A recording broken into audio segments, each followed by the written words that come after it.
আবারও বৃহত্তর ইসরায়েল সম্পর্কে ধারণা তুলে ধরে বিতর্কের জন্ম দিয়েছেন ইসরায়েলের প্রধানমন্ত্রী বেনিয়ামিন নেতানিয়াহু। তার দাবি, পরিকল্পনা বাস্তবায়নে ঐতিহাসিক ও আধ্যাত্মিক মিশন হাতে নিয়েছে ইসরায়েলিরা। তবে এই নিয়ে কঠোর অবস্থানের কথা জানিয়ে দিয়েছে ওআইসি, আরব লীগ সহ ৩১টি মুসলিম দেশ। আরও বিস্তারিত শাহাদাত রিফাতের রিপোর্টে। ইরানের সাথে ইসরায়েলের সংঘাতের মাঝে অনেকে ধারণা করেছিল এবার হয়তো নির্বিচারে ফিলিস্তিনিদের হত্যা বন্ধ হতে চলছে। তবে সংঘাত পরবর্তী সময়ে আরও বর্বর হয়ে ওঠে ইসরায়েলি বাহিনী। সব মিলিয়ে গাজায় ইসরায়েলি গণহত্যা আর বর্বরতায় ফিলিস্তিনের অস্তিত্ব প্রায় নিঃশেষ হওয়ার পথে। এমন অবস্থায় আবারও বৃহত্তর ইসরায়েল ধারণা সামনে আনলেন বেনিয়ামিন নেতানিয়াহু। মূলত ১৯৯৫ সালে প্রকাশিত তার বই এ প্লেস আন্ডার দ্য সানে তিনি ফিলিস্তিন রাষ্ট্রের অস্তিত্ব অস্বীকার করে ভূমধ্য সাগর থেকে জর্দান নদী পর্যন্ত ভূখণ্ডকে ইহুদিদের ভূমি বলে উল্লেখ করেছিলেন। এ নিয়ে সম্প্রতি গণমাধ্যমে দেয়া এক সাক্ষাৎকারে নেতানিয়াহু বলেন, তিনি ঐতিহাসিক ও আধ্যাত্মিক মিশনে আছেন এবং বৃহত্তর ইসরায়েলি স্বপ্নে প্রতিশ্রুতিবদ্ধ, যার জন্য কাজ করছে ইসরায়েলিরা। এদিকে তার এই মন্তব্যের পর অবশেষে টনক নড়েছে আরব দেশগুলোর।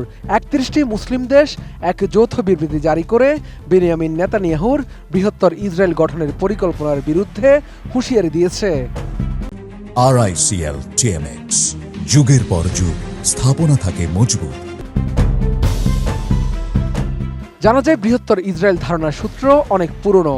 ১৮৯৭ সালের বাসেল কংগ্রেস থেকে শুরু করে ১৯১৭ সালের ব্যালফোর ঘোষণা এবং ১৯৬৭ সালের আরব ইসরায়েল যুদ্ধ পর্যন্ত নানা সময় এই স্বপ্ন আলোচনা এসেছে। ধর্মীয় বর্ণনায় নাইল থেকে ইউফ্রেটিস পর্যন্ত ভূখণ্ডকেই প্রতিশ্রুত ভূমি বলা হয়। এমনকি পুরনো মুদ্রায়ও ইসরায়েলের সীমানা বিস্তৃতভাবে আঁকা ছিল, যেখানে কুয়েত, ইরাক, মিশর ও সৌদি আরব পর্যন্ত অন্তর্ভুক্ত। ইতিহাসবিদরা বলছেন, ইসরায়েলের পতাকার নীল দাগ কিংবা পুরনো মুদ্রাতেও এর প্রতীক পাওয়া যায়। ১৯৭০ সালের পর লিকুদ পার্টির উত্থানে এই প্রতীকী ধারণা বসতি সম্প্রসারণ এবং ফিলিস্তিনি রাষ্ট্রকে অস্বীকারের মাধ্যমে নীতিতে রূপ নেয়। তবে অনেক গবেষকের মতে বৃহত্তর ইসরায়েল বাস্তবে সম্ভব নয়, কারণ এতে লাখ লাখ আরব জনগণ যুক্ত হবে, যা ইসরায়েলের জন্য জনসংখ্যাগতভাবে বড় চ্যালেঞ্জ। ইসরায়েলি আমেরিকান লেখক মিকো প্যালেট জানায়, বৃহত্তর ইসরায়েল আসলে রাজনৈতিক স্লোগান। তার মতে আসল হুমকি হলো গাজা ও পশ্চিম তীরে ইসরায়েলের চলমান সামরিক অভিযান ও পূর্ণ নিয়ন্ত্রণের পরিকল্পনা।